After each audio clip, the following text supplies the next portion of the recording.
सदियों पहले जिन आवाजों को खामोश कर दिया गया था, वो आज भी कभी कभी रात के सन्नाटे में गूंज उठती है, जैसे कोई पुरानी चीखें वक्त के कफन से बाहर निकलने की कोशिश कर रही हो। और उसी दबी हुई चीख का नाम था कालवन। कोई नहीं जानता कि कालवन कब बना या क्यों बना।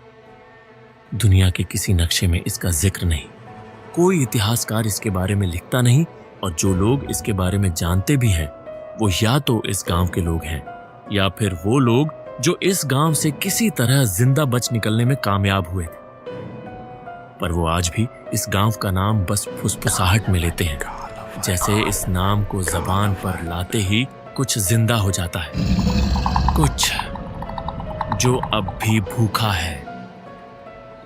कालवन एक ऐसा गांव जो घने जंगलों में कहीं गुफाओं के बीच धरती की दरारों और पुराने श्रापों की सिलवटों में छुपा है। वहां जाने के लिए कोई सड़क नहीं थी, सिर्फ पेड़ों की गुफाओं से होकर गुजरती एक कच्ची पगडंडी सी थी, पेड़ों की शाखाओं की परछाई से लिपटी और कपकपाती हवाओं से घिरी, जैसे उसमें कोई अतृप्त शैतानी शक्ति सांस ले रही हो। कालवन गांव जिस जंगल में बसा है वो आम जंगल नहीं है। इस गांव के पेड़ सीधे खड़े नहीं होते, वो पेड़ तनों से झुके हुए होते हैं, जैसे सदियों का कोई बोझ उठाए खड़े हों।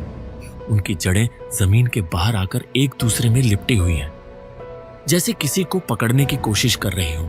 पत्तियां काली हैं, हरी नहीं, और रात में जब चांद की रोशनी गिरती थी तो लगता था जैसे हर पेड़ किसी छाया का रूप लेकर अपनी जगह से हिलने की कोशिश कर रहा हो। गांव में घर कम थे और खामोशी ज्यादा। वहां रहने वाले लोग किसी से मिलते नहीं थे, उनके चेहरे हमेशा ढके रहते और उनकी आंखों में डर की जगह पर डर की आदत है, जैसे डर को भी जीना सीख लिया हो। यह गांव पहले ऐसा नहीं था, ये एक आम बस्ती हुआ करती थी। इस गांव का नाम पहले चंद्रपुर था, लेकिन 300 साल पहले कुछ ऐसा हुआ जिसने इस गांव का नाम, नक्शा, आत्मा और अस्तित्व सब बदल दिया। चंद्रपुर गांव एक खुशहाल गांव था, पर उस रात जंगल में कुछ ऐसा हुआ जिससे जंगल में आग तो नहीं लगी, पर कुछ ऐसा जल उठा जिसे कोई बुझा नहीं सकता था। वो एक काली रात थी, इतनी काली कि चांद ने भी निकलने से इनकार कर दिया था।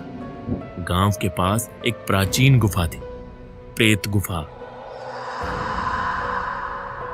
कहते हैं उस गुफा में एक तांत्रिक रहा करता था, नाम था विशाचार्य।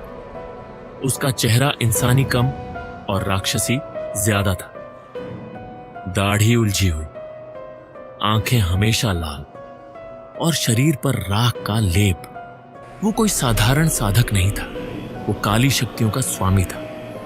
विशाचार्य कई वर्षों से गुप्त रूप से चंद्रपुर के लोगों की नरबलि देता आया है। बच्चे, औरतें, बूढ़े, किसी को नहीं छोड़ा।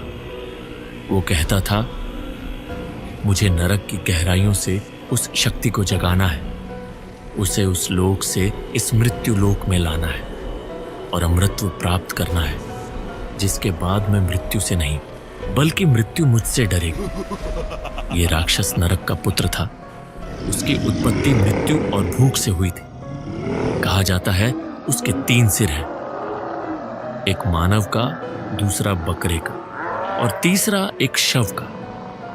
उसके 6 हाथ हैं, जिनमें से 2 हमेशा किसी के शरीर के अंग पकड़े रहते हैं। उसकी खाल मगरमच्छ जैसी है, पर काली और सड़ी हुई, और जब वो चलता है तो जमीन दरकने लगती है। वो ना सिर्फ अपने शिकार को मारता था, बल्कि वो आत्मा खींच लेता था, और उसकी भूख वो सिर्फ खून से नहीं मिटती थी, उसे आत्माएं चाहिए।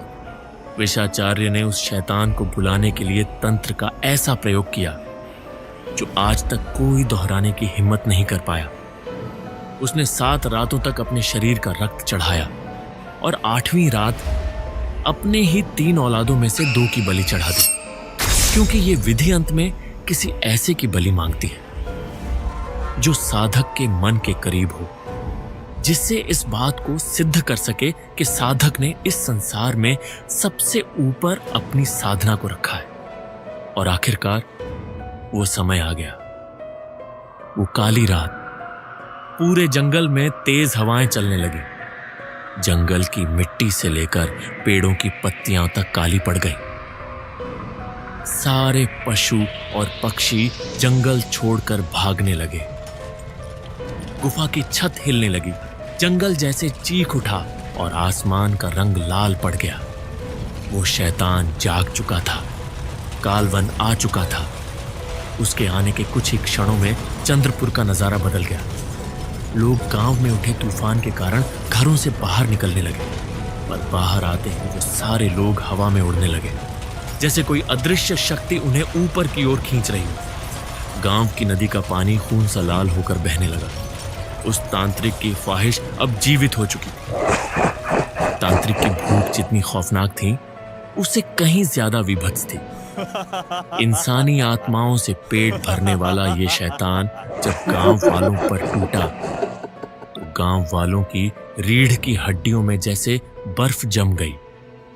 कहीं गांव वाले हवा में उड़कर प्रेत गुफा की ओर खींचे जा रहे थे।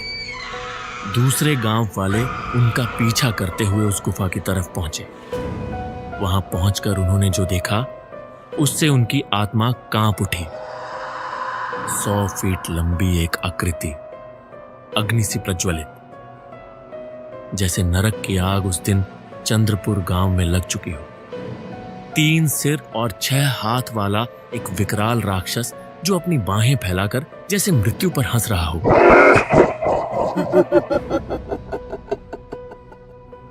अगर आपको यह एपिसोड पसंद आया हो तो इसे लाइक करें, शेयर करें और हमारे चैनल को सब्सक्राइब करना ना भूलें, ताकि आप बने रहें द हॉरर शो चैनल के साथ और फ्यूचर एपिसोड्स मिस ना करें।